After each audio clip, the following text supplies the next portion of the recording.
Group 2 group 4 அதில் பார்த்தீங்கன்னா unit 2 3 4 5 6 இந்த யூனிட்ஸ்க்கான மெட்டீரியல் தான். இந்த யூனிட் 2லேருந்து யூனிட் 6 வரைக்கும் டோட்டலாக பார்த்தீங்கன்னா நீங்கள் சமச்சீர் புக்கில் 140 லெசன்ஸ் படிக்கிற மாதிரி இருக்கும். அந்த 140 லெசன்ஸ்க்கான மெட்டீரியல் தான் இது. ஓகேங்களா? இந்த 140 லெசன்ஸ் பார்த்தீங்கன்னா 6th-லேருந்து 12th ஸ்டாண்டர்டு வரைக்கும் கம்ப்ளீட்டாக வந்து கவர் பண்ணியிருப்போம். இதில் வந்து 6th-லேருந்து 8th ஸ்டாண்டர்ட் வரைக்கும் மொத்தமாக 48 லெசன்ஸ் நீங்கள் வந்து சமச்சீர் புக்கில் படிக்கணும். 9 to 12 ஸ்டாண்டர்ட் பார்த்தீங்கன்னா மொத்தமாக வந்து 92 லெசன்ஸ் படிக்கிற மாதிரி இருக்கும். ஸோ டோட்டலாக பார்த்தீங்கன்னா 140 லெசன்ஸ். இந்த மெட்டீரியலில் என்னென்ன லெசன்ஸ்க்கு வந்து மெட்டீரியல் இருக்குது அப்படின்னு பார்த்தீங்கன்னா 9 to 12 இருக்கக்கூடிய அந்த 92 லெசன்ஸ்க்கான மெட்டீரியல் ப்ளஸ் பார்த்தீங்கன்னா 6th-லேருந்து 8th வரைக்கும் 48 லெசன் இருக்கு இல்லையா, அதில் அந்த 8 லெசனும் வந்து இதில் ஆட் பண்ணியிருப்போம். ஸோ மொத்தமாக பார்த்தீங்கன்னா உங்களுக்கு வந்து 100 லெசனுக்கான ஹேண்ட் ரிட்டன் மெட்டீரியல் வந்து இந்த மெட்டீரியலை வந்து நம்ம கொடுத்துருவோம்.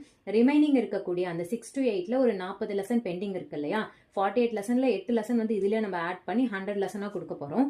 6 to 8ல் ரிமைனிங் இருக்கக்கூடிய அந்த 40 லெசன் மட்டும் நம்ம வந்து வாட்ஸ்அப்பில் வந்து புக்கில் ஹைலைட் பண்ண பாயிண்ட்ஸ் பிடிஎஃப். ஓகேங்களா? ஸோ கம்ப்ளீட்டாக அந்த பேஜஸ் எல்லாமே வந்துடும்.